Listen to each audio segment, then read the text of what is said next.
जय श्री राधा कृष्ण। आज मैं आपको एक सच्ची और चमत्कारी घटना सुनाने जा रही हूँ जो ये सिखा देगी कि जहाँ संत की कृपा होती है वहाँ असंभव भी संभव हो जाता है।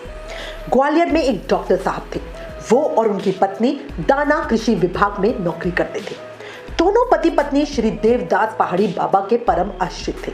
हर साल कार्तिक पूर्णिमा के अवसर पर दोनों आश्रम में झाड़ू, बर्तन, रसोई, शौचालय की सफाई ये सब सेवा करते थे। मतलब भाव देखो, भक्तों का भी कितना ऊंचा भाव होता है। एक बार श्री देवदास पहाड़ी बाबा जी अपनी जमात अपने शिष्यों के साथ उनके घर पधारे। उस समय डॉक्टर साहब की पत्नी बहुत कमजोर हालात में बिस्तर पर पड़ी थी। बाबा को प्रणाम करते वो फूट फूट कर रोने लगी। बाबा ने पूछा, क्यों रोती हो, क्या हुआ? तो वो बोली, महाराज, हर साल सेवा का सौभाग्य मिलता था लेकिन इस बार ना आ पाऊंगी। डॉक्टर कहते हैं मेरी दोनों किडनियां खराब हो गई है, शरीर में कमजोरी बहुत ज्यादा है और इसी से मेरी सेवा छूट जाएगी और इसी दुख में मुझे बहुत रोना आ रहा है। बाबा ने ना तो कोई उपदेश दिया सब ठीक हो जाएगा, कुछ भी नहीं, पर सख्त लहजे में बोले, समय से पहुंच जाना, तुम वहां आओगी और झाड़ू, पोछा, बर्तन सफाई की सारी जिम्मेदारी उठाओगी, तुम नहीं करोगी तो कौन करेगा। और ये कह के बाबा वहां से चले गए।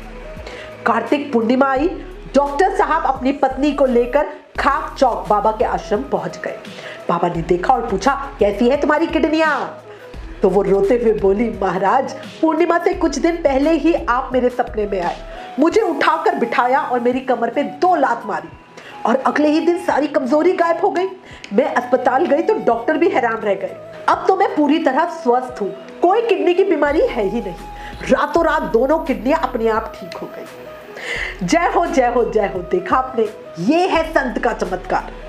याद रखिए, डॉक्टर दवा देते हैं, संत भाग्य बदल देते हैं। जहां सेवा सच्ची हो वहां कृपा निश्चित ही होती है, बस विश्वास बनाए रखना। राधे राधे।